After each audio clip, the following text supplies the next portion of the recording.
Good morning and welcome. This is Sunrise Daily. It's a Thursday morning. I'm Ayo Makinde.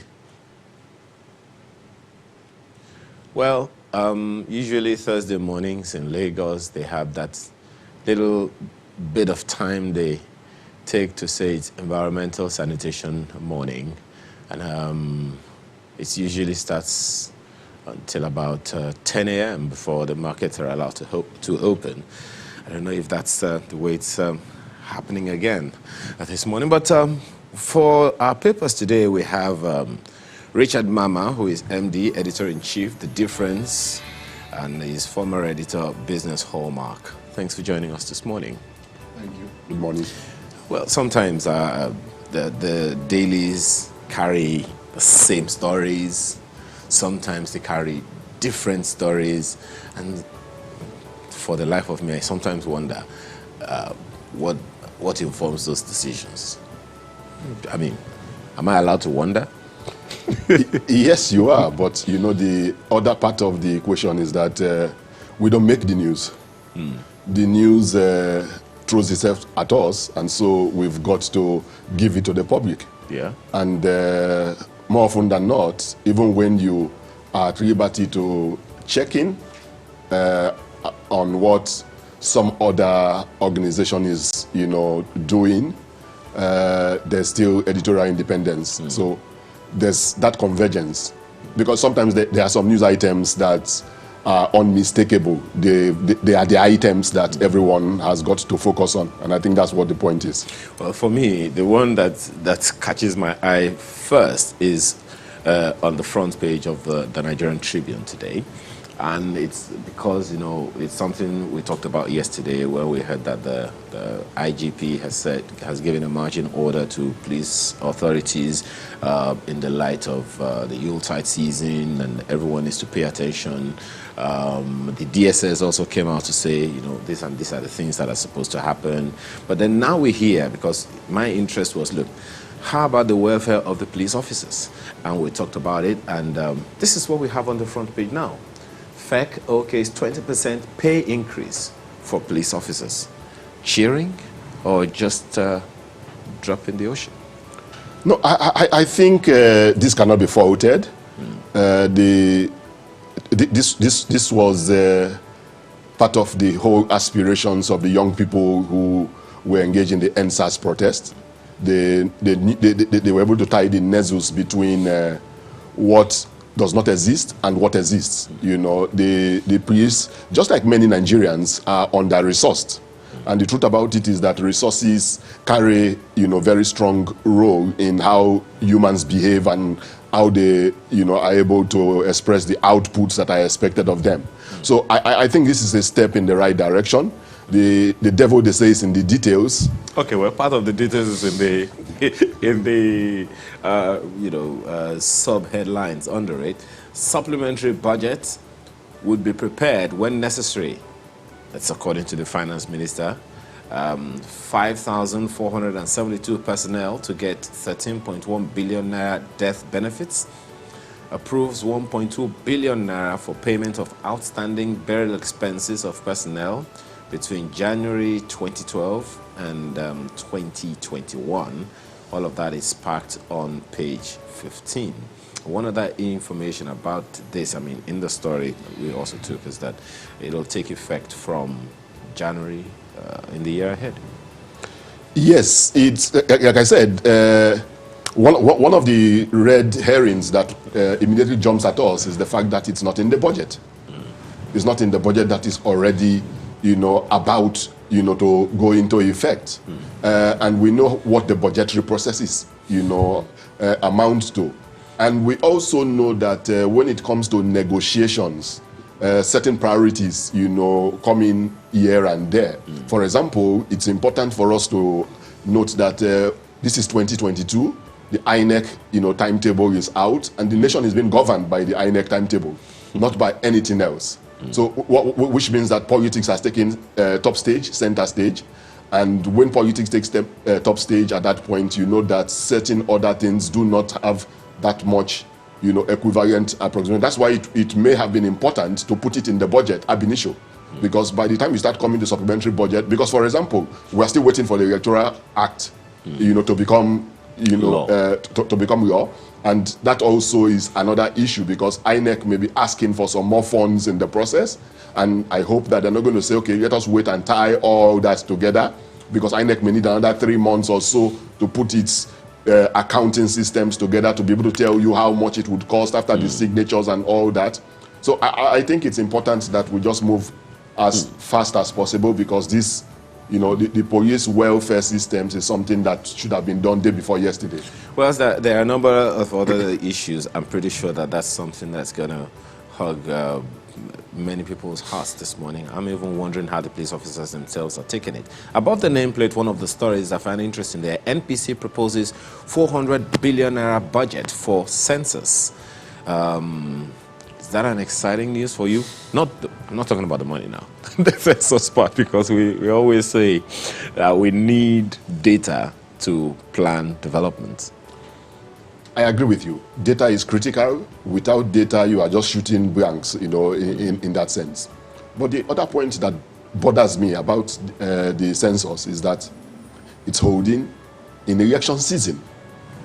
Now, the congruence between elections and numbers in our history, we know how votes, turn out. So it's important, and we also know that census has been divisive from the 1940s, 1950s, 1960s. Almost no census outcome has been, accepted in that sense. I'm gonna choose to be hopeful this time around. No, I want to be, but I think what would save us in this sense would be two things. One, the technology has to be up there for everyone to see that this is tech-driven. Okay, I'm pretty sure that we can wait for the NPC to give us some more updates on that one. But Malpe also has some papers to share with you. Malpe, good morning. Good morning, Ayo. What a big story to start with this morning on the front page of Nigerian Tribune. The 20% increase for Nigeria Police Force. Oh, well, let's look at what the Vanguard has on its front page. It says this: Nigeria would have been Islamic State without Buhari. That's attributed to the Minister of Information and Culture, Lai Mohammed. Chides some Nigerian elite exploiting insecurity for personal gains. Insists no Nigerian leader has tackled insecurity better than Buhari. To say Buhari has nothing more to offer is untrue, fallacious, and smacks of dirty politicking. The story is on page 5 of the paper, and looking at it, when I saw this last line, to say Buhari has nothing more to offer is untrue, fallacious, and smacks of dirty politicking, the first thing that came to my mind was he's not running in the 2023 elections, is he? He cannot run even if he wanted to. So what did you make of this statement when you saw it? Okay, thank you. I think my reaction is that the minister should calm down. It seems to me as if there's a sense of an overdrive, in trying to be defensive. I think critics that make points about the need for the administration to do more on the security situation, in particular amidst other governance issues, are exercising their right to expression. Of course, the administration is free to also exercise its own right to expression, but the other part of it also is that the temper of an administration spokesman, has to be a bit more measured, more so at a time when it is evident, even from the minister's speech, where he was saying that, yes, he agrees that there are issues. When you agree that there are issues, then your tone should also, flow with that, agreement. So I think the minister should calm down. Just like you have remarked, this president is not in contention for the next elections, so there is not the one in the center of the fight. We are the contenders that are running, come forth and run, and we are the president govern as much as he can, under the circumstance within the few months that he has left before he exists. I think the minister should help him define, some legacy in the heart of the Nigerian people, while he still has some time. The night comes when no man will walk. Do you think that that's at the heart of it, the legacy? That is what he's trying to help redefine with this statement? Now, if that is what he's trying to do, then I think he's missing the point, because you don't define legacy by screaming. You define legacy by activity and by projection. So I think if you want to do legacy, it's something, because it's not something you drive. There are words you throw out, and then the streets would respond and say, this is what we see about what you have done and what you have not done. You are not going to be there, when the scorecards have been taken. We are doing journalism, which is history in a hurry. But the historians are waiting, to document what the final outcomes are, and nobody is going to interface with them after then. Even the journalists will join in the history making, in the history writing, after the tenure is over. Well, talking about insecurity now, there are a host of other issues on the front page of the Vanguard. They have this tension as gunmen abduct another monarch in Imo. Bandits kill Kaduna lawmaker, abduct travelers on Kaduna Zaria Highway. That story is on pages 6 and 9 for you. We saw just very recently the police record some success in Imo by helping to free a monarch. I think they also said they had a lead on one. Not certain if that monarch has been freed now, but we do know that they recorded some success, that they were able to successfully rescue a monarch. I don't know what you now make of this when we now see that there's another monarch being abducted in Imo. Are monarchs safe now? I mean, the question as to the safety of monarchs in Imo State, I don't know if you have any thoughts on that. Yeah, I think there's a contest in states like Imo, for example, that has to be seen within the specific, prism of how the issues there are unfolding. I think that as it has to do with the monarchs, it looks to me as if the respective combatants, in the process are taking positions that suggest to me that the monarchs may also have taken positions that are antagonistic to the positions they have taken. So which comes back to what may be the center of the crisis, which is that we have not had some very deep discussion about it. Because if you see it as just isolated, incidents of attacks here and there, you may be missing the point. It looks to me as if we are dealing with engagements, people entrenched interest here and there, and to unravel it would mean that you have to go beyond the traditional architecture of saying, let's catch this person now or let's catch this person there. You've got to do deep forensic investigation and say, what is at the base? And I think that for me, community involvement is still inadequate because the politics of Imo is still there on the surface, so almost every response you get, tends to take us closer to the source of the problem, but it seems as if we still have an issue with trying to address it, head on. So I think that's where I find the challenge in Imo, and I think that that is part of the reason why people have asked for a comprehensive rejigging of the security infrastructure. That is a conversation that seems to be endless on its own. But because, anyway, let's go to the next paper, Daily Trust newspaper. Electoral bill, uncertainty as timeline for Buhari's ascent elapses Sunday. And the riders will veto if president refuses to act. Say lawmakers, why he is reluctant. That's ascribed to Falana. President set to jet out. Stories on page 4. You already referenced this earlier.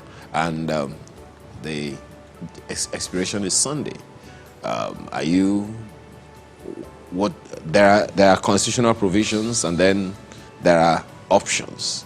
What are you expecting? I'm expecting an interesting weekend. I think from the body speak of the presidency up to this point, there seems to be a definite hesitation in signing. Now, the reasons have not been brought to the public domain, but then this president promised to give us a more transparent, electoral, process. The onus is on his table, and I think he's got to make the move. And it's interesting to see how NAS would respond if he does not sign, on expiration date. I can't wait for that. There is the expectation of the Constitution. I guess we'll see. Food prices rise as headline inflation declines. That story is on page 17. Food prices rise, inflation declines. I'm still at a loss sometimes. Well, you have been in the business reporting for a while. So, is this any cheering news for Nigerians? Yes and no. Yes, in the sense that there's of course been some effort in the past few months to respond more frontally to the economic challenges in the country. So you notice that there have been one response, one reaction, some involving borrowing, some involving adjustment in policies, some looking for funds from X and Y sources, all kinds of meetings and discussions. And I think the economic team may have been working at the background. But no, because, when the NBS brings out its data, you've got to look beyond, the headlines. Because when you cast those headlines, they speak to one side of the equation. You have year-on-year review, and you have month-on-month review. Now, if you take the numbers from a year-on-year point, you have gotten one side of the story, as in, where were we, in the previous year? Of course, it was COVID. COVID was a bit deeper. So COVID was a negative growth season, generally, worldwide. But when you take month on month, then you now see whether there is progressive improvement in terms of the specific activities. Okay, well, Mr. Mama, we're going to have an elaborate conversation on that one later on this morning. So I don't even know where to begin. So let me not just start. That's Daily Trust newspaper this morning, Markwe. Well, let's take a look at what The Guardian has on its front page. And it has this: Insecurity, citizens blast federal government over Nigeria safer than 2015 comment. That's what they have on the front page. You have a number of writers to that story. Boko Haram would have declared Islamic State in Nigeria. Federal government flays critics. Bandits kill Kaduna lawmaker. Gunmen kidnap Imo monarch. Buhari should show empathy to Nigerians, says Obasanjo's committee. Government insensitive to people's plight. That's from Rafsanjani. Police clamp down on #North is bleeding protesters. Police, DSS must stop arresting northern protesters. That's from Amnesty. CSOs cry out over FGC pupils, others abducted since June. Okay, that story is on the front page of The Guardian, and they also have the picture to buttress that particular story. They caption it very interestingly. You might want to see how they caption it on the front page of The Guardian this morning. Take a look at all the stories they have there. But this is the story, the lead story. We've already spoken to Insecurity, and The Guardian is reacting to that particular story. So let's look for this other one, something on health. Lassa fever kills 2 doctors in Nasarawa Specialist Hospital. It's the season again. Harmattan is here. We know that the dry season is coming in full force. I don't know what we make of this recurrent illness which plagues us every time. Would you say that we've paid it enough attention, especially now that we have another pandemic on our hands, or we have a pandemic on our hands, and put it that way? When you look at this particular story, Lassa fever kills 2 doctors in Nasarawa Specialist Hospital. I think it's quite unfortunate, and I think that a few days ago there was this talk about having to deal with a tropical diseases initiative. Mongo Park, Clapperton, and the explorers who came from Europe to West Africa had to deal with the issue of tropical diseases, and almost 200 years thereafter, we are still dealing with, the issue of tropical diseases. And nobody is going to deal with tropical diseases better than us, or recurrent diseases such as Riasa, or cholera, malaria, meningitis, better than us, But then it also speaks to the second part of it.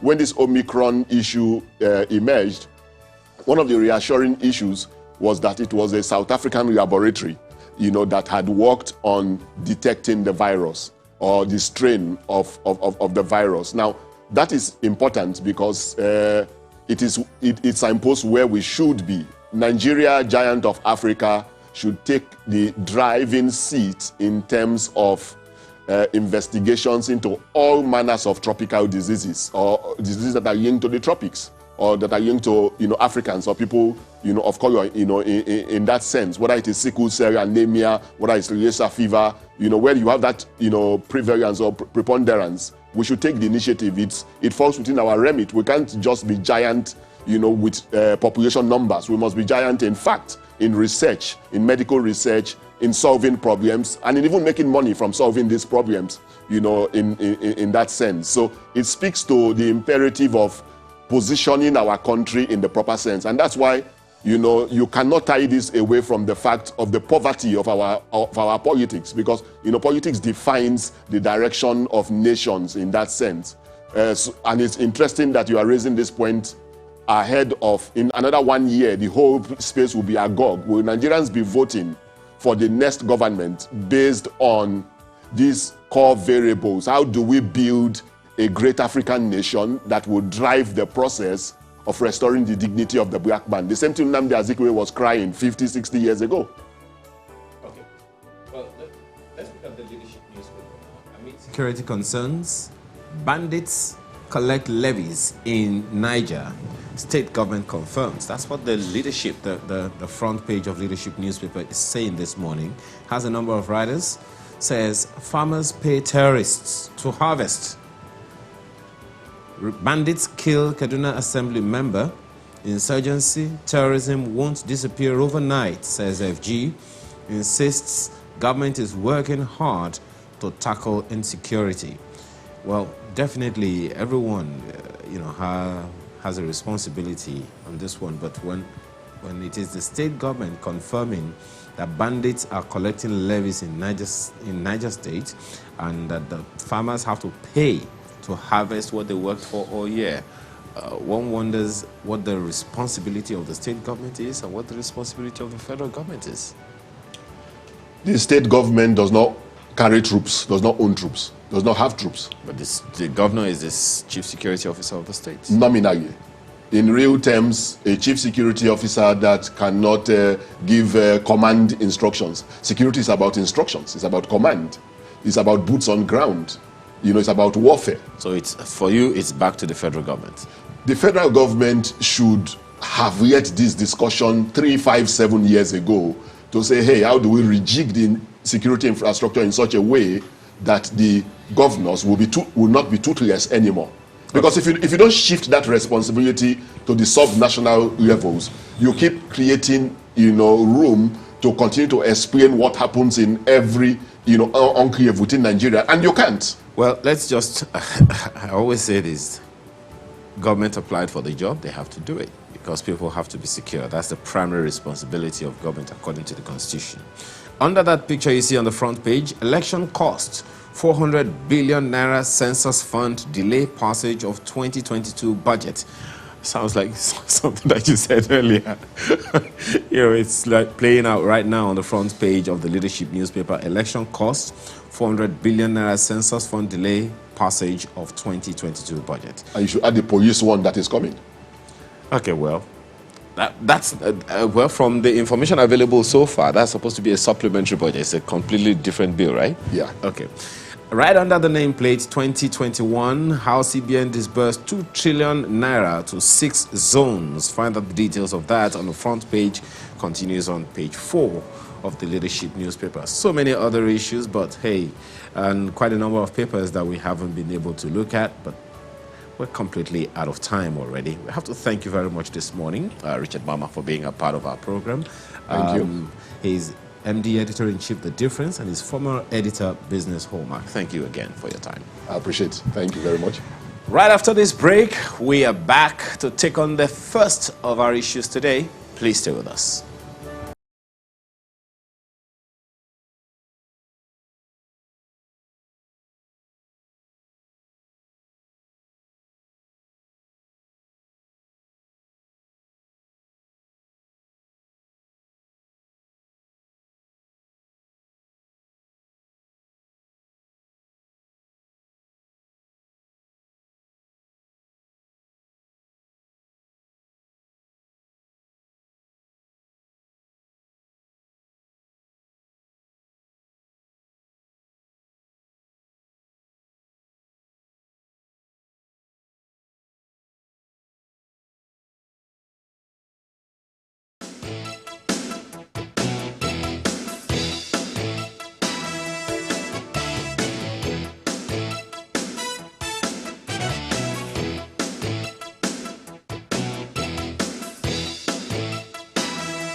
I'm delighted to note that growth has returned to pre-COVID levels due to the accommodative policy support provided by the CBN and our government. Notwithstanding these positive indicators, our economic growth remains fragile, as our unemployment and inflation rate remains at levels that are not very supportive of growth. Second, continued implementation of our intervention efforts would need to be undertaken to sustain the recovery efforts and stimulate further growth of the economy. Third, given the population growth rate of about 2.7% annually, it is important that we continue to deploy measures that will enable our economy to attain annual growth rate of above 5%. Now, we also do intend to mobilize international capital. A key challenge to supporting the growth in key sectors of our economy is access to large pools of cheap investment capital. Today, over $100 trillion is held by institutional investors in OECD countries, most of it invested in low-yielding assets relative to high-yielding opportunities in Nigeria. And working to tap into this pool of funds will require the setup of an investment framework that offers comfort and security to investors seeking to invest in critical sectors of our economy. As a result, the CBN is working to set up the International Financial Center at Eko Atlantic City in Lagos that will serve as a hub for attracting domestic and external capital, which is needed to strengthen our post-COVID economy. Our International Financial Center, when fully operational in the second quarter of 2022, will help to position Nigeria as a key destination for investment in Africa.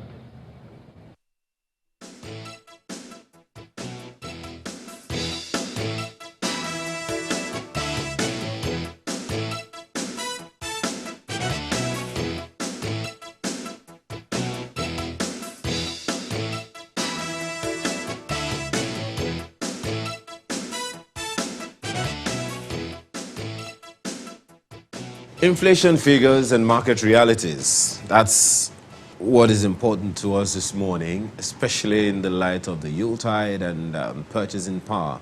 So we'll start off with a discussion on these latest figures from the National Bureau of Statistics, which shows that Nigeria's annual inflation rate has dropped for the 7th straight month to 15.4% in November, as against 15.99% reported in the previous month. As you've seen in the welcoming slide, Professor Ken Ife is one of our two discussants this morning. He's a macroeconomic policy analyst. Thanks for joining us today. Thank you for having me.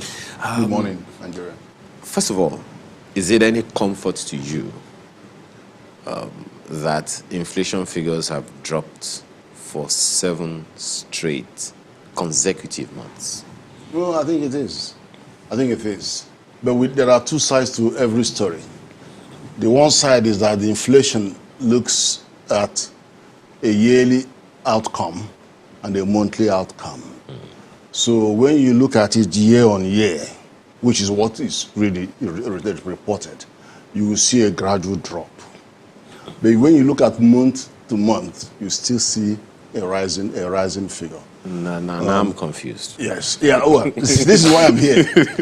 You see, if you look at that's what normally, even GDP, they usually focus on year to year. And if you look at what happened last year, that is significantly different. How it's driven down the price. You will see that there was COVID, so that's no point. The problem is it's brought the economy to a halt. But at the same time, there were significant price rises in prices. And the one that was of most interest is what happened to food. Because it's of food scarcity as well as rises in the price of food. So that particular one, the driver for the current drop we are seeing is actually the food sub-basket index. All over the last 3 years, the distance, there are 5 inflation indices that are playing here. You have the composite price index, which is the headline inflation. That is for all the inflation indices, averaged out, weighted out, is CPI. Now you have the second one, which is core inflation. The core inflation is all indices minus food sub-basket index. Then you come to food sub-basket index. That is the biggest one that drives because it's compounded by insecurity and even the reality that we can't produce enough. Okay. Then so that food sub-basket index has 2 sub-components: imported food, processed food, and then also farm produce. Farm produce is the most volatile. Volatility, going up and down, going up and down. But then the driver of inflation is the food that is the actual processed food.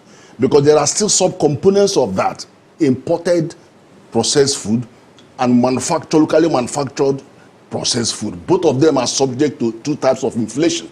The inflation in the country, in the rises of infrastructure costs. Then the other one is foreign exchange that you are using to import, and then you have the knock-on effect of that. Straight pass through to the consumers. Then the 4th and 5th are the urban inflation sub-index and rural inflation sub-index. Now what happens is that there's a rise in price across all indices, without a doubt. But they vary in intensity.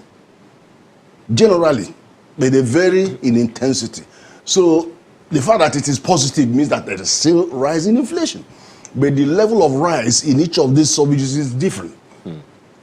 When you see urban sub-index going higher than the average, which is the headline inflation.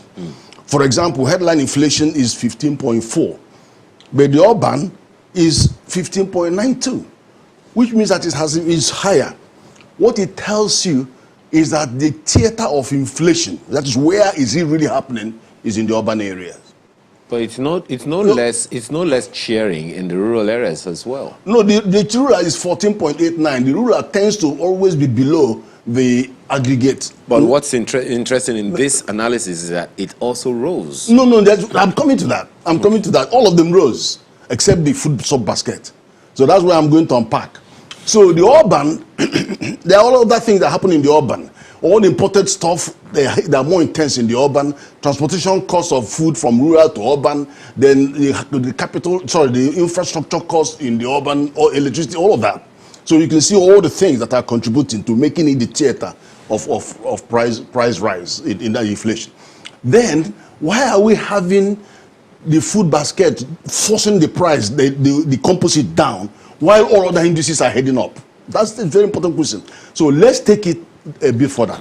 If you look at the food sub-basket index, there are 2 components of it: the farm produce, which is the most volatile, and then the processed food. And that same processed food is part of the core inflation. So it's a common denominator between the two. So if the price, if the collective food sub basket index is heading down, which is the case now, and then suddenly you also saw the core going up, it means that the processed food is the fundamental driver. And then when you now have to examine the two sub-index or sub of processed food, which is imported processed food, and then imported processed food and domestic processed food, you know that the domestic economy is under pressure because the price of petrol is going up, prices of power is going up, so you should expect that transportation cost of that is going up. So input cost is trending up. And then don't forget that 80% of our domestic manufacturing capacity depends on imported raw materials and spare parts. So that is influencing it. And then suddenly, the other one that you go and buy dollar in black market and import, the price will also go up. Okay. So that's what tries to explain those. But generally, why you are actually having a general drop is because if you look at the distance between food sub-basket index and the headline, it's always been over the last 3 years, always been about 4-5%. Then if you compare it to core, it's always been around 8 to 10%. But now it's narrowed down to just under 2%. Ultimately. So which means it's that huge driver is coming down. And it's so because last year you had in addition flood affected food supply. But this year we are lucky. Flood didn't affect. My apologies, Prof. Some of these things are not unknown. One of the questions that usually comes to my own mind is, look, we know that some of these things are going to happen. What are we doing to get ahead of it?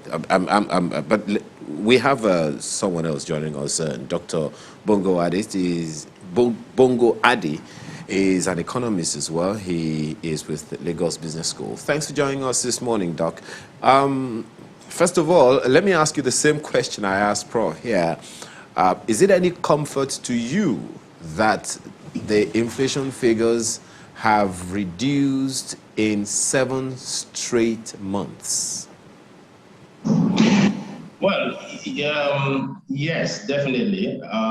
Even though it doesn't seem to be, the feeling or the experience on the street. I heard, I think, Prof speaking about it.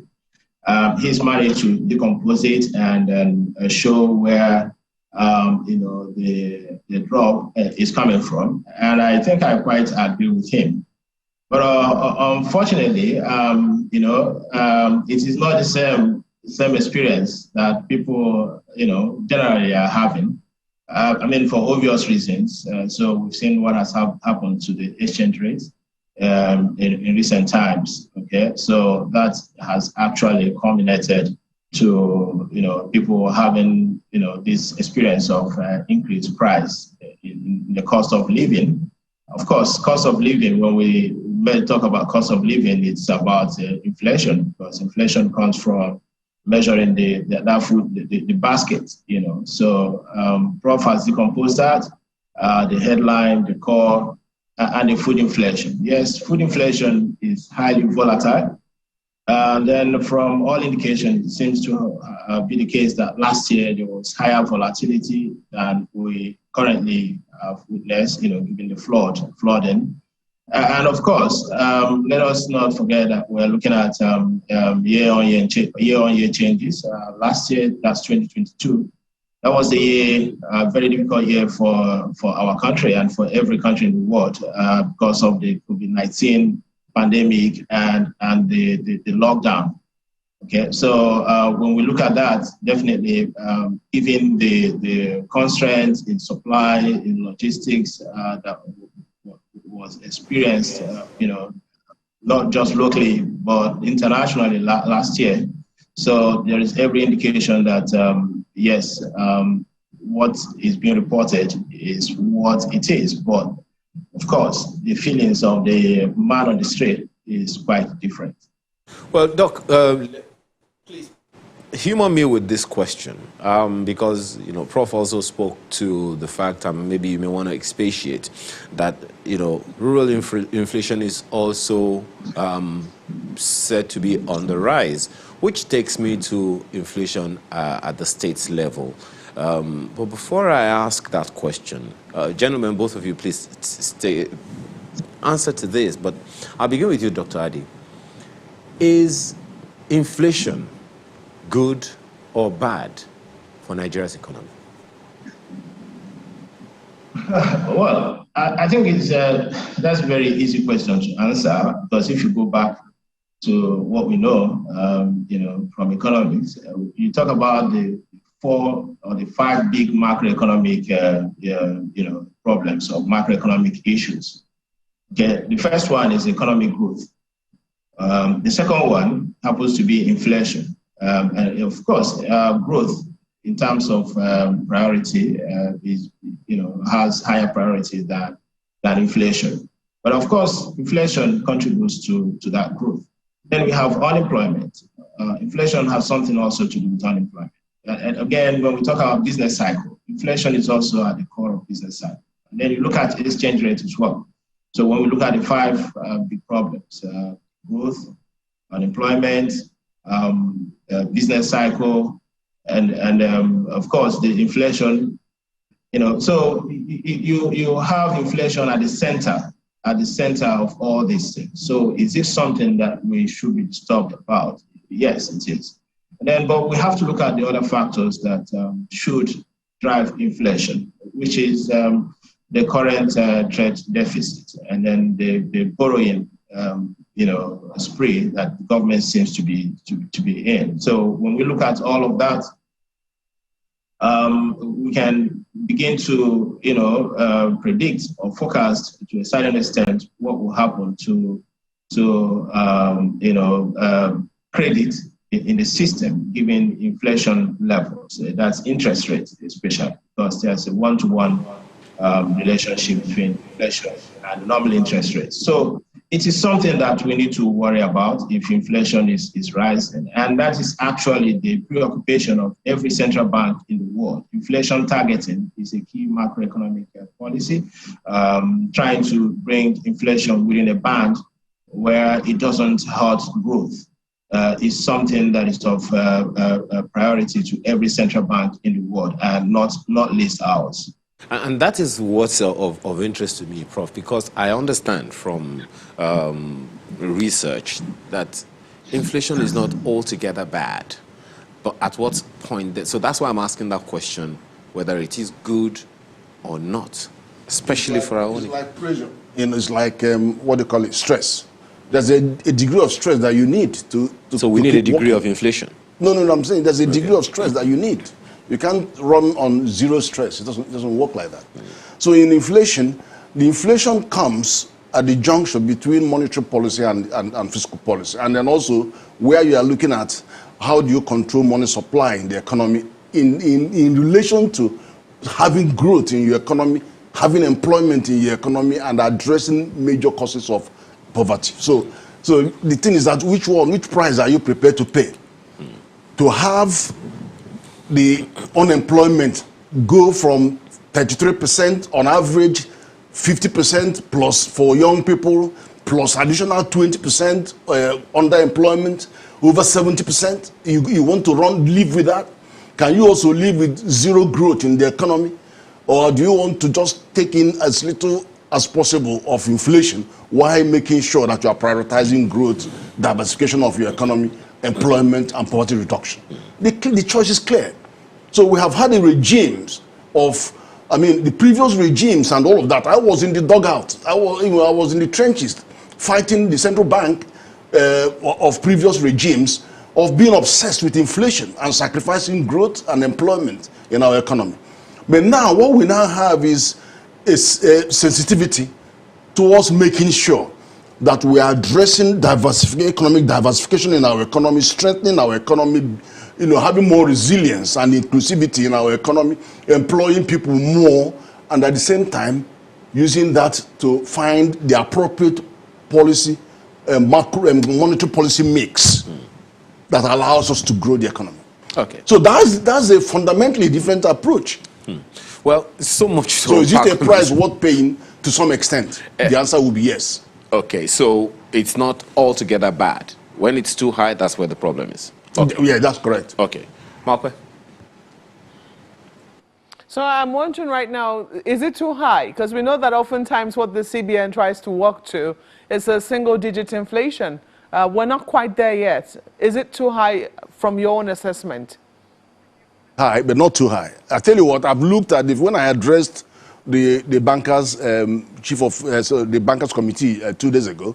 I showed them the macroeconomic projections on our national development plan. We are looking at about 2024 for the inflation to head down to 9%, back into the single digit. So that's good news, and it's a it's a continuous slope, cooling off, going down to that. And so that's this. But where we are was aggravated by the crisis that we have in the economy, production crisis, supply chain disruptions, name it. Is all, and this pervasive insecurity across the 6 geopolitical zone that has adversely impacted the agroecological footprint.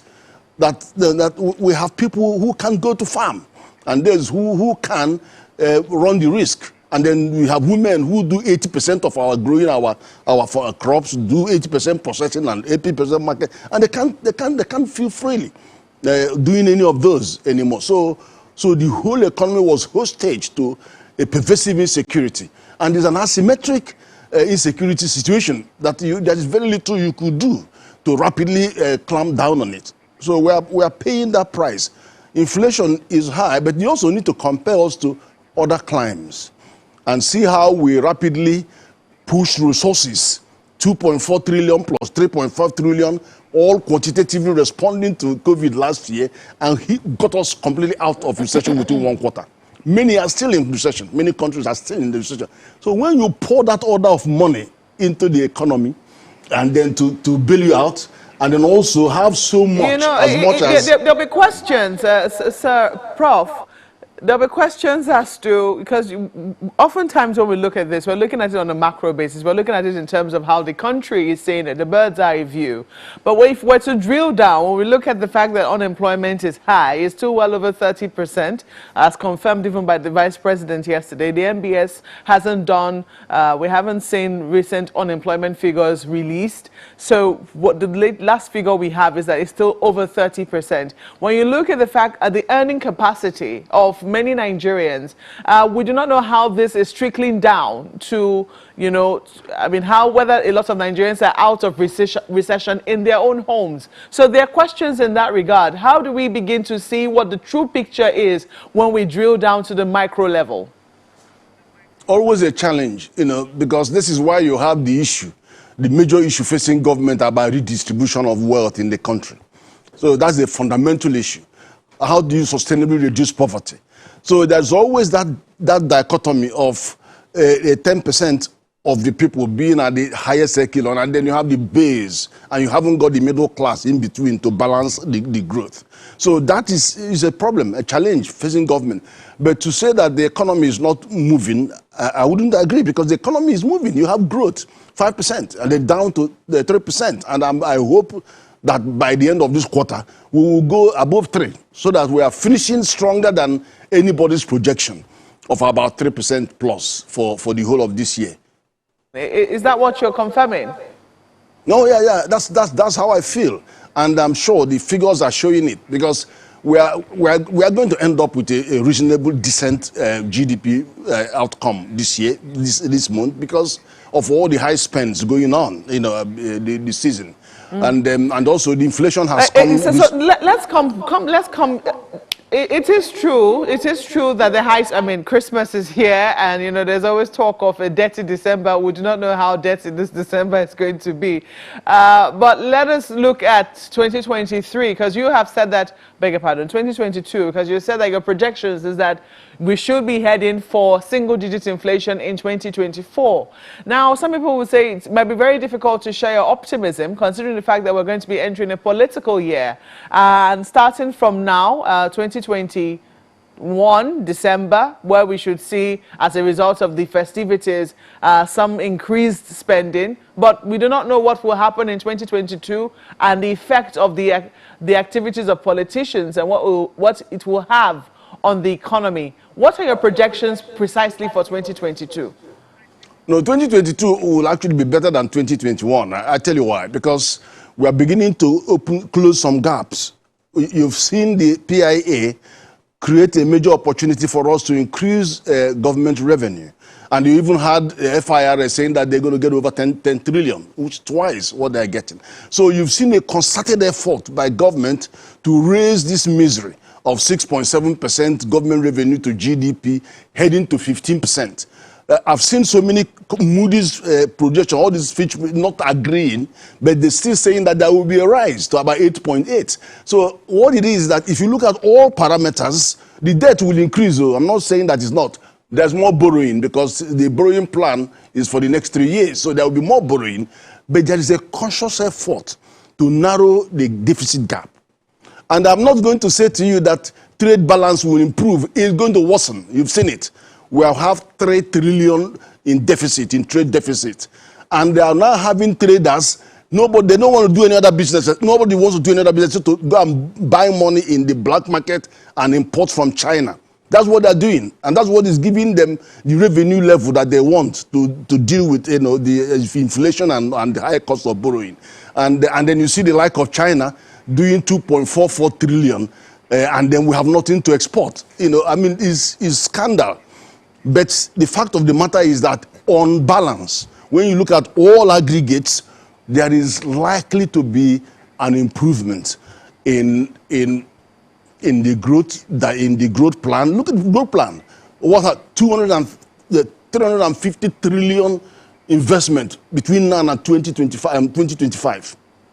And then who is doing that? Federal government is doing 30 trillion, state governments and 20 trillion, then 14.7 for the state and local government.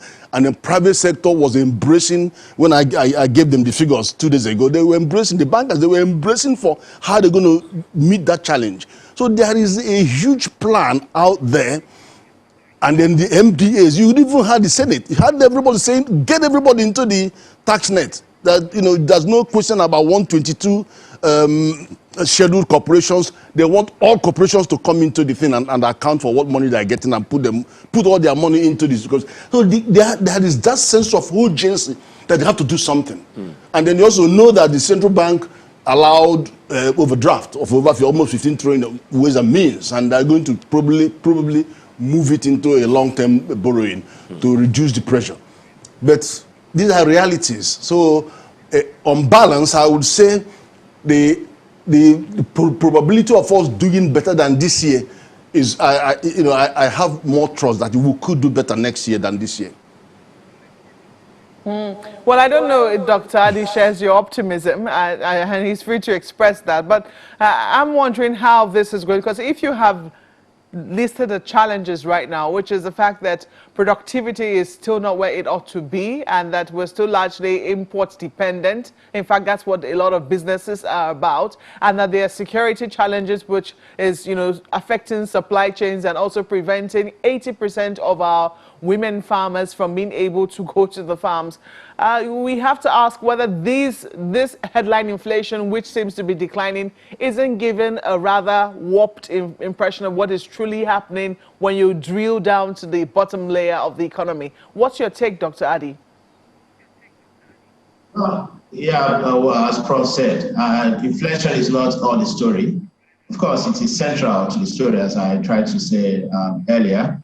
It is the center of the 5 big issues that we are talking about here, whether it is growth, unemployment, or inflation itself, the business cycle, the normal ups and downs of the economy, or the exchange rate. So inflation has a key role to play. But let's just break it down now. What is the source of the problem? We, just as you rightly pointed out, we have very low output levels. And then our potential GDP, actual GDP, what we're producing, still very much lags behind our potentials. Okay, and whenever you have that kind of situation, it means that whatever capital that you bring in will go a long way, and then it will give you the impression that you are really growing. Actually, you are growing because the marginal productivity is increasing because you are at a low capital base. So that is what we seem to be experiencing in Nigeria. And of course, when we talk about growth, it means that some firms are also doing well, because it is the aggregation of their marginal growth that gives us the GDP growth rate. But that is not a problem. I think our growth is driven mainly by consumption. So if you break out the GDP components, the output component, which is kind of recursive, if I may say that, because it's an identity. So you have output given by consumption, the sum of consumption, inflation, what government is spending, and of course the difference between the export and the import. Now let's start with that last one, which is the external sector. So the external sector is in deep trouble right now.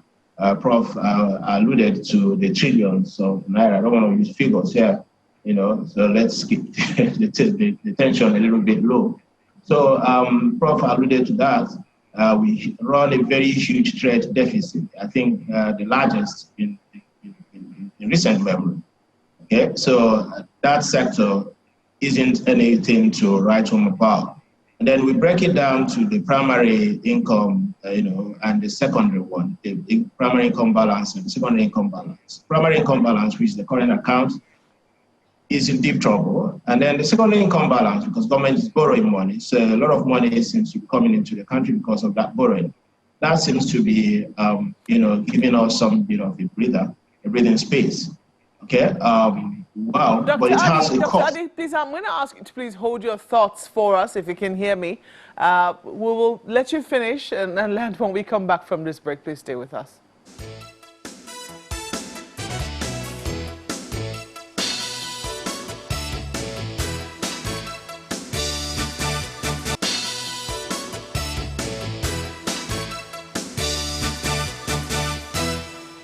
Well, those are the words of the Vice President at the celebration held yesterday for PEBEC at 5. That's a presidential enabling, I'm trying to remember the full name now, but I know it's supposed to enable business and an environmental council. They were 5 yesterday, and he was reeling out some of the progress that they have made so far. But the last words of the Vice President were extremely instructive, that we're still very far from our objectives. We've been speaking to two very gentlemen this morning on the issues at hand, which is the fact that headline inflation seems to be declining, which is supposed to be a good thing. But in the markets, it looks like food inflation is still on the high. Just before we went on break, we're speaking with Dr. Bongo Adi, and he was giving an explanation, something about consumption. You said something about consumption being is going to increase in this season and maybe perhaps for the coming year. Some people will say that there's absolutely no problem with consumption. The question is, what are we consuming? That's the big question. What do you think we should be doing to consume the things that we actually produce so that it spurs growth in other areas? Well, let me go back to, I'll respond to your question, but let me finish my thoughts, the train of thought I was sharing earlier, which is that we have an increased inflow in the secondary income balance, given the government borrowing. So there seems to be some, headroom there. Then we come down to government spending. Of course, government spending has become the biggest, source of inflow in the domestic economy. With the government taking a whole lot of responsibility with central bank intervention in critical sectors of the economy. So we've seen government spending, ramped up over the past couple of years. Then the third one is consumption. Consumption is so huge. So when we even look at the activity sectors, you will see that those ones that are kind of directly linked to consumption are the ones that are driving the growth of the GDP.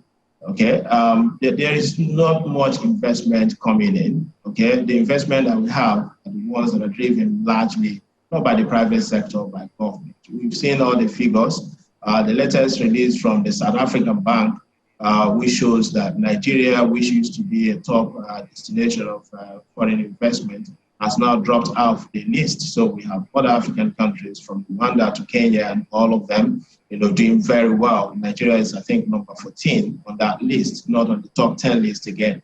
So how much can you do? What can you do in terms of creating jobs when, energizing or catalyzing the real sector when the private sector, when private investment is not the key driver of that investment? There's a limit to what we can do. Now, to your question, on what we need to do to drive, maybe domestic consumption. I think the question should rather be, what are we producing? We produce all the things that we should consume, or the things that are necessary for our consumption? The answer, of course, clearly no.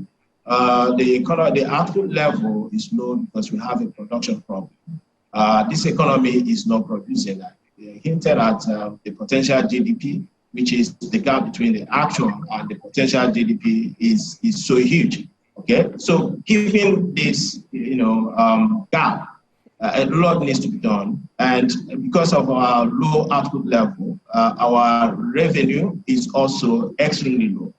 I often hear, answering to some journalists, as like yesterday when they interviewed the finance minister, or when the finance minister spoke, she was saying that we are still within the allowable, range in terms of our borrowing. But of course, this has been discussed ad nauseum, that it's not about debt to GDP. It is rather a better statistic would be debt to revenue, which everybody knows is in a very bad shape. And then what is contributing to that? We have so many constraints in our economy. We have so many inhibitors to output, ramping. There are so many of all those things. So I think those are the things that need to be addressed. Now, I agree with Prof. Government is doing the best it can, putting money into the system, but we also need to be concerned about the fungibility of government, investment, which is what is the ability, at what rate those government spending translates to real output at the end of the day. We know that has been traditionally, historically, very low. Okay, and then we do not also have a transparent accounting system that allows, or evaluation system that allows us to know what governments, do a rational contrast between, or comparison between what government has spent and what the spending has eventually achieved. So without having that, it is not. I think it would be foolhardy to say because government is spending, therefore the economy is going to turn out well. It is not. We have seen a lot of issues coming up with some of the CBN interventions. We've seen that they haven't really translated to the real growth that we're looking at. So what is the case here? Yes, there is this whole strategy, the whole objective to increase investment, both by the federal government, by the state, and by the private sector. But then we need to look at the regulatory system, the economic framework. What supports are in place to ensure that we attract or incentivize private sector to play the key role in the economy. So I think those are the things that we need to be looking at. We have a production problem. What do we need to do to enhance our production? I think it's a cross-sectoral thing, multi-sectoral synergy, a lot of things that we need to do. But at the center of it will be, how do we drive private sector investment? How do we attract private sector investment? We don't need to be concerned about what government does or doesn't do when it comes to investment. What should be of interest to Nigerians, I think, is government support, creating the enabling environment. I'm happy that the Vice President speaking to the Presidential Enabling Business Environment Committee or whatever, that council. So I think they still have their work kind of for them. In terms of trying to get the government to do the right things. We have huge constraints when it comes to infrastructure, all right? Nigeria is not the easiest place or the best place to do business in Africa today. And that is the reason why, all the talk about maximizing, optimizing the opportunities in the African Continental Free Trade Agreement, it remains like, it's just been empty because we do not have concrete things on ground to really tap into that. So again, but is it getting easier? That's the question, because that's why government has the PEBEC, Presidential Enabling Business Environment Council. Is the business environment, is it being enabled at least incrementally? Are we beginning, our businesses beginning to report that? That's the question. I'm a data person, so let the data speak, right? Currently, we are 14th on the list of investment destinations in Africa. Okay, that tells you all the story. So you don't need me to say nothing about that. So the fact remains that the situation is very bad.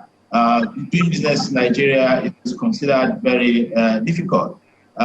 Infrastructure still remains a challenge, despite the good intention, despite all the effort of the government. But some people will tell you that for what we have spent in infrastructure over the past, we could get like 3 times more, 4 times more. So it's not even efficient.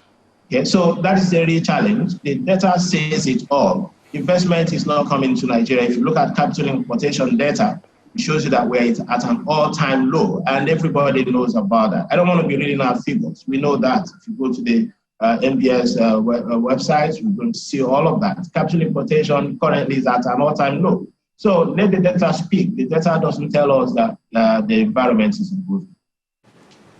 But what the ease of doing business data is saying is also something that one should consider, isn't it? Well, definitely, you know, the federal government has been making efforts through PEBEC to facilitate, to stimulate the business environment. But then you would know very, very well, both of you actually, but Prof, you would know as well that I don't know what the OPS is saying. The organized private sector is saying about the ease of doing business in terms of levies, in terms of how friendly the policies and execution of some brilliant policies are. As at 2020, we were 131st out of 190 countries in the World Bank ease of doing business. Well, without a doubt, there had been significant improvement in the ease of doing business. So you have to give it to the vice president and the work that he has done to at least dent that figure. It was a show of shame for many years that we remain at the bottom 4th quartile for years, disgracefully going even worse. But now we are in a recovery position, but it's not yet uhuru. I tell you why. There are many areas that are crying for attention. If you look at the tax aspect of it, where he's looking at tax administration, the challenges around tax administration, and the challenges around multiple taxation, and then go and look at Finance Act 2021, see how he's taking it head on. Then you go and look at trade across borders, which are, there are 3 indicators there, the number of procedures, how long these procedures take, and then the cost of it, both on the side of importation and on the side of exportation. Not much has changed in there, but I'll tell you why. How do you explain that to export 100 tons of cocoa from Ghana, the cost to them is $4,000, $7,000. But for Nigeria, for the same 100, you're talking about $35,000. Now, are we competing? That doesn't tell us to be competing. We are not in a competitive position. So why would Ghana be doing so much better in export, in meeting a lot of the infrastructure requirement, quality infrastructure requirements? Is that the cost of infrastructure? And the cost is there. Now, let me tell you why it's very important. I agree with you. 80% of the containers that come into Nigeria go back empty. So what it means is the effect, because backhaul capacity is where you work out the efficiency of transport. It means that you are actually paying nearly double to import because you are sending back container empty. It costs you it should have been $1,500 to bring one container in, $1,500 to send it back. But because you are only getting $500 to send empty container back, then the actual importation will cost you $2,500 to get it in. So the cost is higher. So that then goes back. Say 80% of the trade itself, overall trade, is coming through the sea. 80% of what is coming through the sea is containerized. And so we have a problem. A plane comes in here and goes back empty. That also speaks to the issue of production that you talked about earlier, Prof. It's more than production. Okay. Because we have 2 challenges around production. First of all is that we are not comparing like to like. When we tried unpopular things like border closure, the border closure enables us to find the size of the smuggling economy. And we found that the customs could actually earn 5 billion naira every day extra. So we found out the size of the economy. But it didn't deal with the fact that we are a dumping ground for substandard goods injurious to health, that there is undermining of our productive capacity because foreign countries are subsidizing their product to enter into our and decimate our industrial capacity. That's why you're losing 2 million jobs in the textile industry, while we are cotton producer, and we have the entire value chain represented. And you say we can't compete. You know, and then you have other issues. I tell you, the challenges are enormous. That's why I appreciate what CBN is doing now with 100 for 100 PPPs, now funding with a obligor limit of 5 billion, and then looking to get a new. It's no longer about fighting the political economy in the manufactured sector. No, because even then, the remaining industries that are surviving, 80% of their capacity depends on imported raw materials. And then, of course, spare parts and raw materials. So we don't have to go and fight the misalignments in that sector, create new stream. So when you now want to encourage new export anchors, new product, new refiner, people who are going to refine our crude or refine our petrochemical or do the solid mineral, get them in, give them 5 billion. In a year, if you fund the 365 businesses, about 1.7 trillion. So let's head on steam in that direction, because they're going to be utilizing our local content at least 50%. They're going to be employing at least 80%. So you're creating a new industrial structure rather than go and kill yourself in fighting political economy. Okay. Well, Dr. Adi, I don't know what role you see for micro, small, and medium businesses in driving down the inflation figures. We're talking about the business environment, enabling business environment that the presidency has been working at for a number of years now. Do you see the climate, the investment, the business climate suitable enough for MSMEs to help drive down the inflation figures? Well, I think we have to break that down by sector. Which sectors? Yes. So, generally, and based on what we know from other countries, MSMEs are the bedrock, the engine of any economy. So, if you want to increase production, you want to drive down inflation figures, how do we drive inflation figures down? That's when you increase output. So if the supply increases relative to demand, definitely prices, will begin to notch down. So MSMEs across all the sectors of the economy remain the key, the engine of growth. But currently, what is the experience like? Is the environment supportive enough, for them to flourish, to grow? If you look at the mortality rate of SMEs in Nigeria, recent data, it's been always like that. So in 5 years, any SME is likely to have died, about 95% of them. So how many remain, alive after the first 5 years? Only 5% of them. So out of every 10, so think about what that means. So it's a very serious problem that needs to be addressed. And then how do we go about addressing these things? I don't think it's rocket science, so to speak. It's about government willingness. First, we have to tackle the security challenge. Prof has alluded to that. Everybody knows about that. So we have to address insecurity. So once that is done, then the next thing, the infrastructure situation. I don't know, we've been saying this ad nauseum, so every Nigerian knows all of this. We can read out the facts. Energy, transportation, these are the critical sectors. Then the logistics, okay?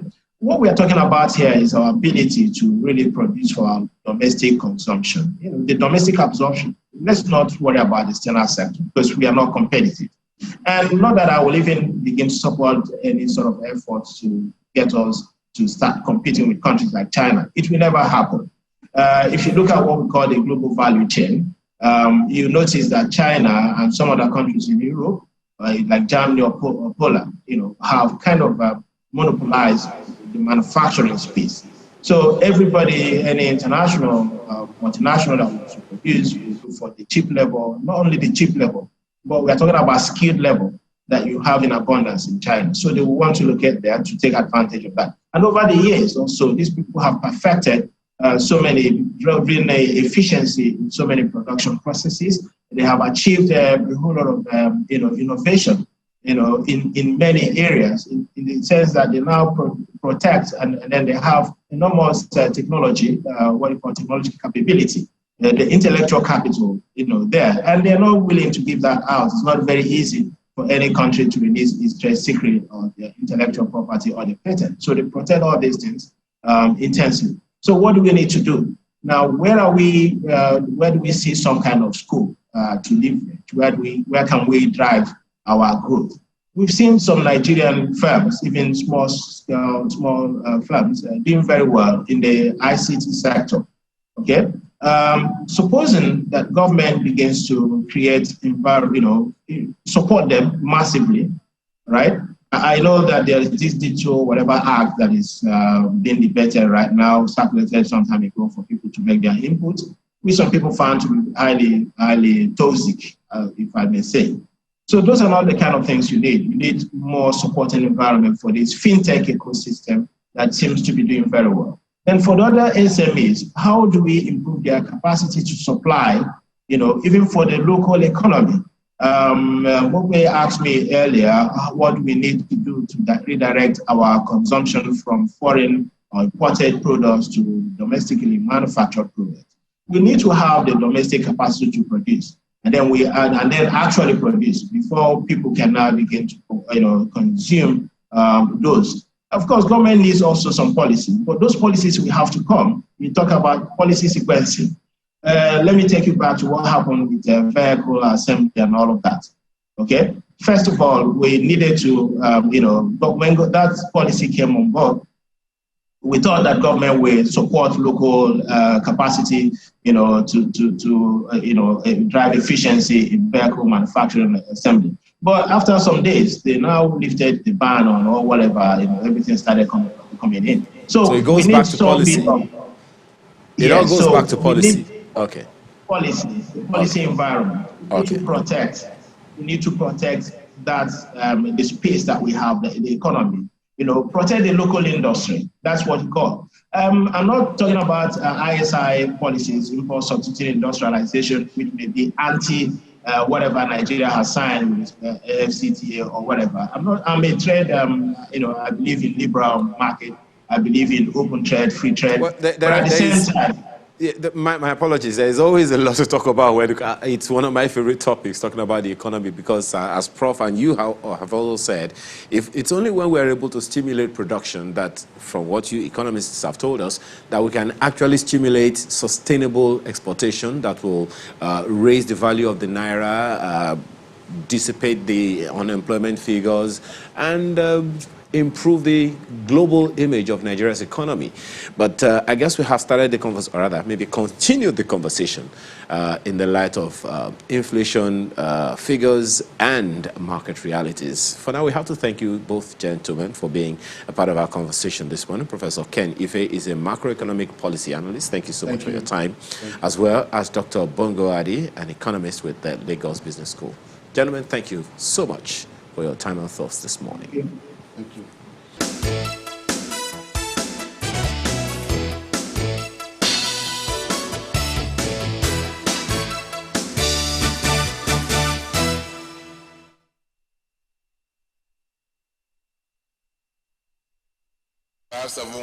The Gender Equality Bill has had a long, tortuous journey in the National Assembly. Senator Biodun Olujimi introduced the bill in 2016 during the 8th Assembly, but the bill was thrown out as some of the senators at that time argued that it would offend the sensibilities of religious adherents in the country. Yes. Thank you, Mr. President. The proposed legislation is once again before senators in the 9th Assembly, and it appears its future is still uncertain.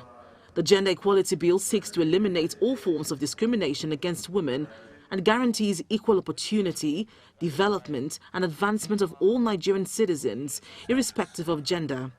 The bill will also consolidate government and community protection and zero tolerance for violence in any circumstance, while promoting peace and harmony in homes where all its members are guaranteed equal access and treatment against discrimination.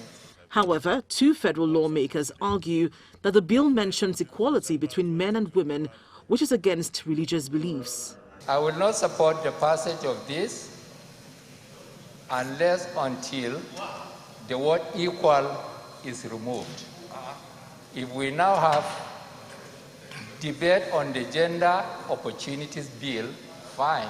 But when you bring equality into it, it infringes into the practice of Islamic religion.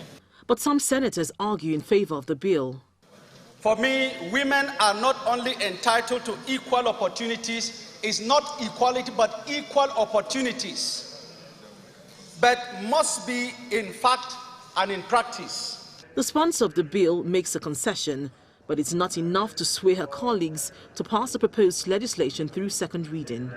If the problem is the title, equal opportunities, that they do not want, then we can change the title and make it Gender Equity Bill.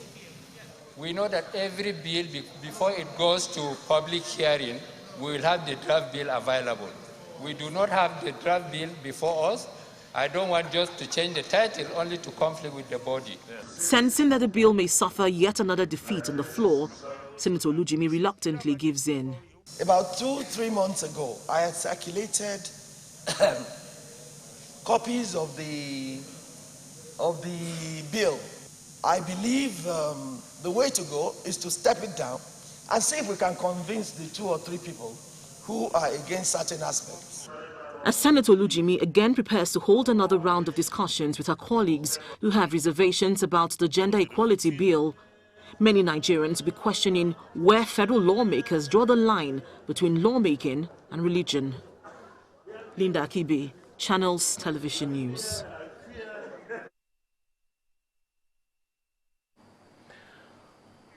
Well, that's not exactly the meat of the discussion this morning, but it's a fitting place to start, given the issues at hand and given who my guest is.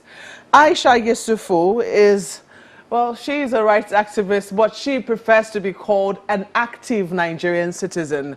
Only fitting, because I would think that, you know, when people realize that they have an office as citizens, then they become quite active. And you've chosen to exercise your rights as an active citizen. Welcome to Sunrise Daily this morning. Thank you so much for having me. Well, that's one of the things that we were served yesterday from the Senate. It affects you and I. It affects all citizens, regardless of whether they're men or women, boys and girls, because gender is about all the sexes. But that's what we got on the floor of the Senate, specifically yesterday. How did you read it? You know, Mope, I'm just trying to hold it in, and really, because it's so infuriating what I'm saying. And I'm looking at that, thinking about this Senator, Yusuf, I think that's his name. If he believes that women are not equal to men, how is it that he accepted the votes of the women that voted for him? He didn't say that they are not equal, and so therefore they should maybe reduce the numbers. So they know when the women are equal, when they need votes, women are equal. When they need somebody to go and protest, women are equal. When they need somebody to stand and do so many other things, women are equal. When they are looking for who we go around with them to campaign and all of that, they know women are equal. But then when it comes to being treated as human beings, suddenly they remember that women are not equal. It's not just about the the 2 people that spoke on the floor. It's about the silent ones who actually agree with him, who are not ready to fight for this bill. It's been a long time that this bill has been going. What is it that it's saying? Treat women as human beings. For every believing man, there's a believing woman. So what's he talking about? Islam is about equality. Islam is about equity. There are some places here where certain things are, for example, and I think that's the one that a lot of them use. When we talk about inheritance, in the case in Islam, a woman gets half of what a man gets, yes, but then there is a condition where a man, whatever a man has, he can't keep it for himself, it's for his whole family. Meanwhile, a woman, whatever she has is hers, she doesn't have to spend it.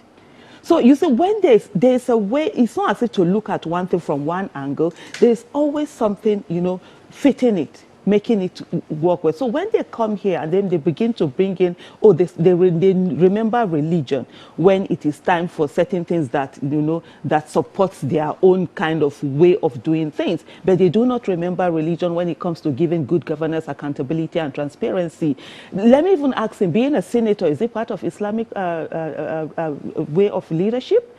Did the Prophet sallallahu alaihi wasallam have any situation where there were House of National Assembly, where there was the Senate and then the House of Rep? So why is he in a senator of the Federal Republic of Nigeria? Why is it that when it comes to religion, they know when it's something that they can benefit from, they do not remember to follow the religion strictly?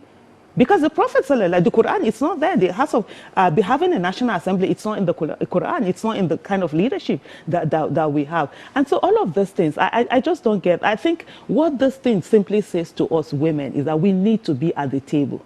Enough of this nonsense of us being treated as if we are second-class citizens in our own country. Enough of this of us being treated as if we are not human beings. We are just chattels. You can see the way he was speaking. It comes from the way women are being treated, from the way where he comes from, where women are seen as possessions, that you take them, you can marry them, after a while you throw them out, you throw the children out, you see all of that. So these are the things that are going on. I think from now on, some people say maybe it stems from a misconception, because oftentimes when people think about their relationship with their partners, with their wives, oftentimes they imagine that also extends to how they treat other women, yes, regardless of whether they are related to them or not.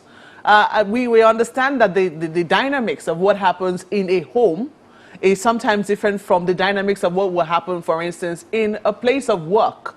So how are we reflecting this in terms of how, because oftentimes these biases sometimes come to play when we see lawmaking happening. So how do we begin to break down the walls of these biases, and how do we begin to reconceive this notion and separate what happens in our homes with regards to our beliefs and how the home is governed, separate from how, will I say, public life should be? I think that's a perfect one there, because most times when people think about it and they say, oh, the husband is the head of the house. Absolutely. My husband is the head of our house. But as a man out there, no, you're not my head. You're nothing. We are equal. The fact that there's a relationship between it's just like when you have a boss. Your boss is your boss in an office, but that doesn't mean that whatever gender your boss is, every other person who is that gender is also equally your boss when you're not in that same setting. And like you rightly said, people need to separate that. Whatever happens in your house is in your house. When you're there, you go and do your lordship if that's what you want to do. Ironically, some of the things that we have is that, unfortunately, we have a lot of men who are actually boys playing at being men. They are not secure. And so they are threatened.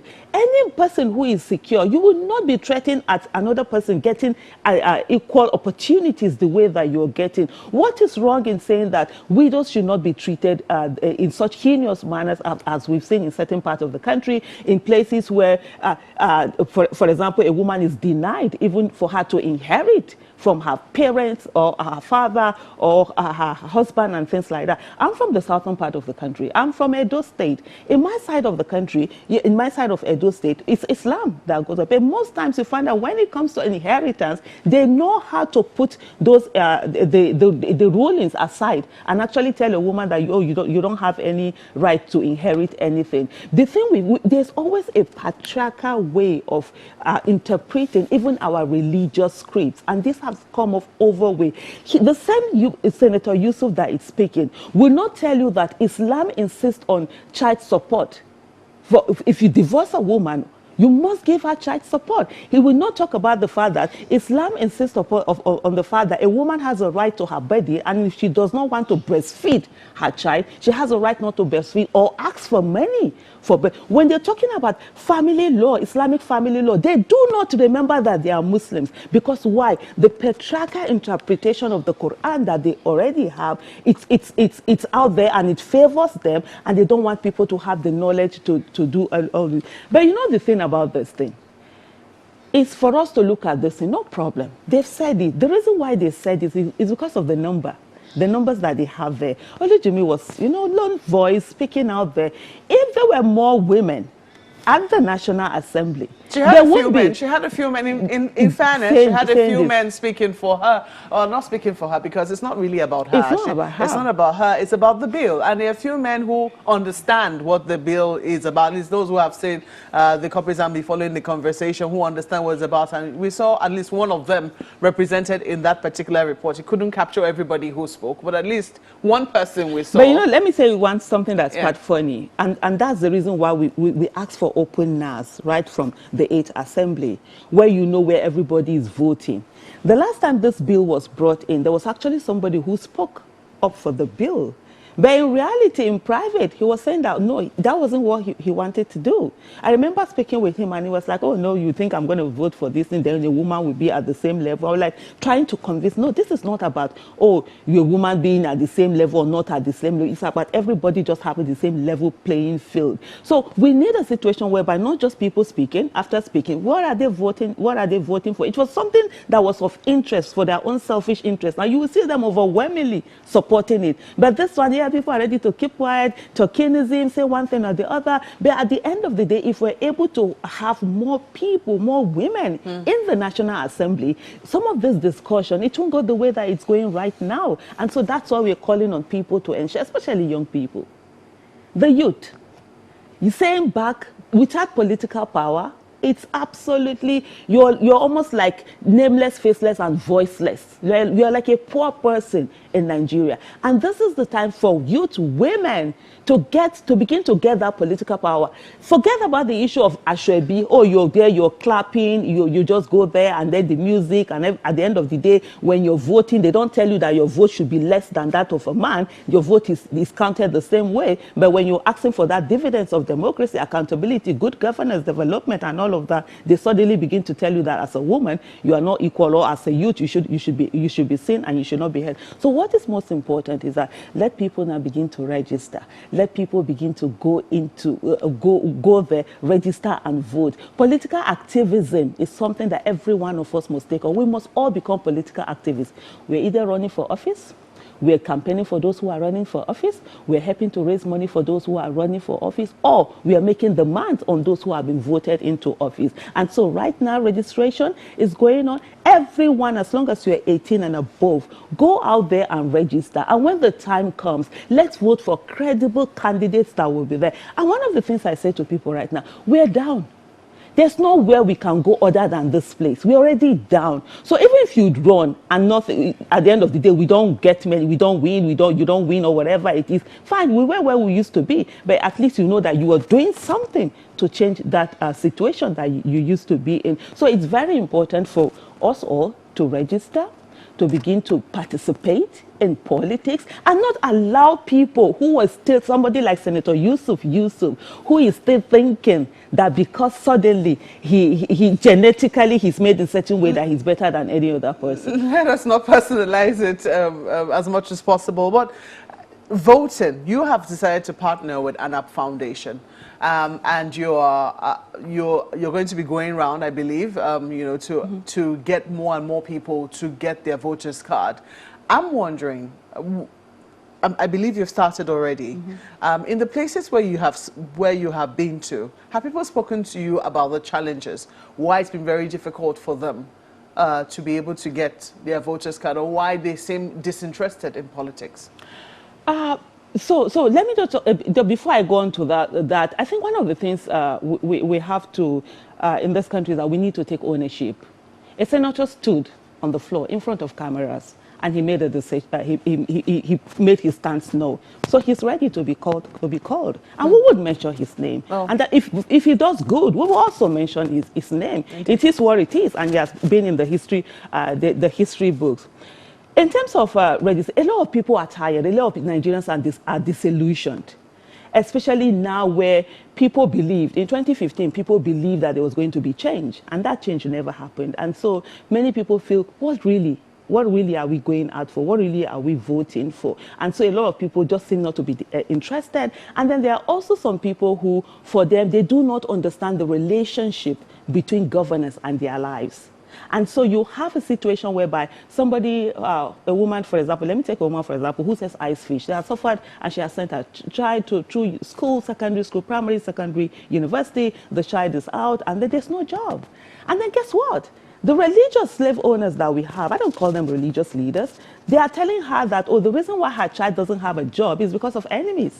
It's because of village people. It's because somebody is holding down that they should be praised, principalities and powers. Nobody is telling her that. It's because the government that you have, there's no expansion in the economy. There's contraction. And so because of that, people are losing jobs. And your child isn't getting. There's no, development that you're looking for. So she's not able to put them and draw the connection and connect the dots and say, oh, the reason why my child is because of this bad governance, so I need to get in good people with competence, character, and capacity that will be able to do this.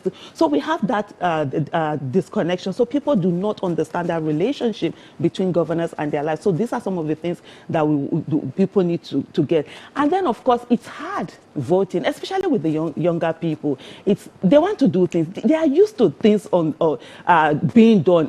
Before that, we'll be using firewood. Before you warm food in the morning, I remember growing up, you have to use firewood, put it on, everything. Now they have microwave. In minutes, it's done. Everything of that is in minutes. And then you have this whole process where you have to go through the process of registering. For some of them, it's just like waste of time. But luckily, we have, online, what INEC has started right now, so which is making it a whole lot easier. The process is less cumbersome. Yeah, it's less cumbersome, but it is still not as easy as it should be. For example, when my son registered here in Nigeria, when he was 19 when he did that. I can trust that your entire family will be registered. Yeah, of course they are. My son, but what he said was like, but mommy, why is this difficult? Because he said for his colleagues in UK that he got sent to them. And they were called, they had to register, they didn't go through this. He spent like 9 hours on the queue when he registered. So these are the things. If it could be made easier for them, yeah, they could easily do it. It's not supposed to be this like rocket science. And there's also a need for it to not just be one-off thing. Let it be a continuous. The day I turn 18, I should be able to walk into INEC office and register and get my PVC. And that's so it's something that should be going all year round seamlessly, everyone. So it's not a big cumbersome. But the thing is that there's also hope. There's also that, a lot of young people now are more interested in politics. They've seen, after NSAS, I think a good number of them realize that, oh, indeed, governance means everything. You can just be minding your business, and government policies will just come and affect you where you are. You can be minding your business, and then government policies will just pull the rug off you, and even when you're making demands, you will not be heard because of the kind of people that you already have in government. So a good number of them are really interested, and they're getting that PVC. But we are calling on everybody, and when we're talking about everybody, it means really everybody, the youth, whether the ones that we sometimes refer to as thugs and all of that. We need to have everybody on board on Project Nigeria, and that's what ANAP is all about, ensuring that most especially young people realize the power that they have, because every country that we have, it's always driven by the young people. They're idealistic, they have time, they are not sort of like weighed down by life and responsibilities like when you get older. And so they have the passion, they have the energy for them to do. And especially, the Nigerians, they have intelligence, they have technology, they have creativity. We've seen what they did with NSAS. Imagine if you bring all of that awesomeness into governance, the kind of things that we have in Nigeria. In no time, our story we easily change. But so what we need to do is to ensure that we are participating in the political process, and that's why we are calling on young people to come out and register. I find it interesting that you are appealing to the young demographic. I'm going to let my colleague come in very soon before he calls me after this program. But I find it interesting that you are appealing to a demographic of young people, even though you didn't exactly start your activity, you didn't exactly start activating your office of the citizen at a youthful age, why is it difficult to appeal to, say, the demographic which you currently belong to? Okay, so it's about the 80-20 rule. So right now we have the youth demographic. They are the one, they have the largest number. And if you really want to make that shift that we need in Nigeria, that positive shift in terms of politically, we need to look at that demography. And they have the capacity to get a lot of things done. So it's like the low-hanging fruit. And so if you're in anything that one is, you have to be pragmatic, and then you have to look for what is that thing that will work best. For me, in terms of active citizen, I started, my first protest was actually in 1992. I was, how old was I then? I think about 17, 18. Because of I was born December, so it's always sometimes difficult to calculate this thing, so annoying. And so I was like, I was in the university. And I remember when I was going, my parents were like, yeah, we know you. Don't go there and go and protest. I was like, no, I won't protest there. Of course, when I got there, the first protest, I was there and the school was shut down. So for me, that active, but the thing is that because I grew up poor, I needed a place where, and if you're poor in Nigeria, you're nameless, faceless, and voiceless. And I needed to be able to have that financial independence for me to even have a voice. And so I do realize the fact that there's quite a number of people and I tell people that don't have the luxury of, believing in Nigeria. They don't have the luxury of saying, let's go and be active citizens. Because why? They're trying to survive every day. For them, going out and earning a living and being able to put food on the table is actually their way of being active citizens. For them, that's their protest. That's their demand for good God. That's their everything. That's the only thing they can do. So I understand that part. And for me, I became an active citizen after I turned 40. And I realized that, and that was 8 years ago, and I realized that I had become the problem of Nigeria. So I have an understanding of, there are some people who, there's a demography right now who, for them, they do not have that luxury to be able to focus on that. But also, we have the middle class in Nigeria, the missing elite. They are nowhere to be found. Because they think sort of like, oh, they're in their cocoon and they are okay. And, they can, if there's no electricity, they get their journey. If there's no water, borehole, no good quality education, they send their children abroad and do all sorts of things. And so they think they are immune from the bad governance that we have in our country. But right now, with the issue of insecurity, every one of us is realizing that we are not immune. We are all in this, and we are affected by the policies that are made by government, because even while you're doing your business, government policies will also come and affect you. Well, Ayo. Well, thank you, Markwe. I'm going to make this brief, and I don't know how much time because we're running out of time already, madam, but just one question for you. You know how seriously the trust quotient between young people and government at whatever level, federal, state, local, has become over the years. So I'm wondering, what would be your recommendation of an impetus, of a motivation, of the catch why young people should do what you're asking them to do? It is a good thing to do. It's the civic right. But then the trust quotient has gone so low that as far as many people are concerned, when it has to do with government, they don't want to have anything to do with it. So how do we persuade people? How do we bridge that trust gap? Oh, okay. So when we're talking about the trust issue, it's not just even with the government. There's also a gap between parents and the youth. Because one of the things I always say to people is that the first set of dictators that most Nigerians came across were actually parents. And so you were not allowed to have a voice. You were not allowed to do anything. There's no democracy in our houses. And so people grow up, expecting that, oh, okay, when government is doing a lot of things on them, oh, that's the norm because they're used to it. The adults around them did it. The teachers did it and all of that. So yes, there's even amongst the older generation and the younger generation, there's a huge divide. But I think with what we saw before 2020, I would have said to you, it's going to be difficult. But after October 2020, and the youth did see how having the wrong kind of people in government, what it can do to the lives of citizens. So a lot of them have that incentive for them to begin to, and they're already taking their own initiative to say, we want to be part of governance. We want to vote for, we want to be voted for. And so for me, the incentive for them is that, look, if you do nothing, you have more years to be in this Nigeria. I'm 48 years old. some. I know our NEFTAC number. We're needing renewal. For a lot of young people, you're just starting life, and even if, yes, now people are talking about japa, not everybody can japa. People have been japaing since 1960s, but yet, not because the world cannot take all of us. Some people have to be left here. So it is important for us to work, for you to work for this nation that you want, and you can't get it. And the youth have seen that they have what it takes. Like I said earlier, they are intelligent, they have creativity, they have social media, they have technology, they have crowdfunding capacity, and they have organizational skills, and if they deploy it to politics, they can actually make that difference. And they have a whole world view where there are so many things that can be done, and they can do it. And one of the things is that, ironically, I was saying to was it my husband, I said, look, in the days where the older generation were needed in governance, Africa actually had youth.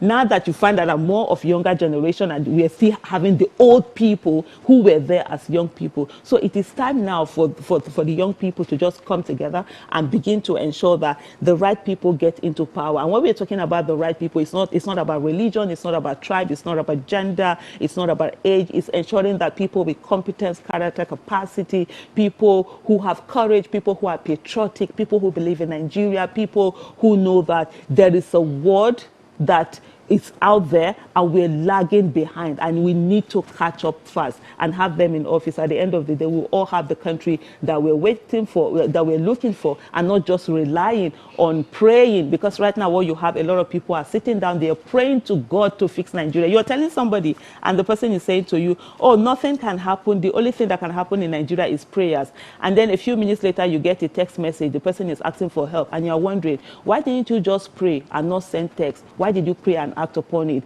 The same way we need to pray for Nigeria also, we need to act upon getting a good nation that will be beneficial to all of us, where the child of nobody can become somebody without knowing anybody. I know that phrase. I've heard it so many times. Thank you for constantly reminding us of that. And we've been speaking with Aisha Yusufu, who is an active Nigerian citizen. Well, we know how active you've been. Thank you so much for coming on Sunrise Elite this morning. Well, we're not leaving without taking your mails. We've seen a few of them. This one is from Gabriel Wayham, talking about voter registration and 2023. You say nepotism, ethnicity, regional and religious sentiment are underlying factors that discourage people from voting. Why should one vote for someone who will go there and take care of only his or her own? Well, you have your answers already, but... Well, that's one. And the next one is from Famous Timilehi. His own response to the gender equality bit of this conversation says, gender equality should have some limitations. The way it's observed in the home should be different from the place of work. Religion's aspects should be considered too, but most importantly is when a woman plays a formidable role, men will respect them. And Olagunjo Oladele says, on this gender issue, there are three main contenders when it comes to allocating comparative rewards or benefits. Equality. Everyone receives the same rewards regardless of contribution. Proportionality. Each person receives benefits in proportion to their contributions. Equity. Each person receives what feels subjectively fair as judged by somebody. In our society today, we generally use a mixture of the first two depending on context, and usually ignore the third, which is what women actually want. Well, Henry Okeke, talking about the first conversation we had, inflation figures and market realities. For a nation that is blessed with one of the best soil textures for agriculture, Nigeria needs to embrace shop local philosophy, which entails all-round security for farmers, adequate grants for farmers, and accessible market. The current market realities wherein 100,000 naira is like 10,000 naira can be reversed with the adoption of shop local philosophy. Shop local. Not a bad one. It's like buy Nigeria. Festus Akimboyewa, inflation figures and market reality, says a bag of rice is about 32,000 naira. Cost of tomatoes and other foodstuff are rising at an exponential rate in our country where wages and disposable income are extremely low. Certainly, it's a difficult time for Nigerians and their households. Government must bail out Nigerians and stem the rising cost of living in our country. On the same topic, the ruling party then in opposition in 2014-2015 called it voodoo economics, as they claim that prices at Wuse market are rising despite rosy figures posted about economic recovery. I stand on that. Till we end Wuse or Araria market and discover that prices of consumer goods are crashing, the government will still have bigger tasks of convincing us.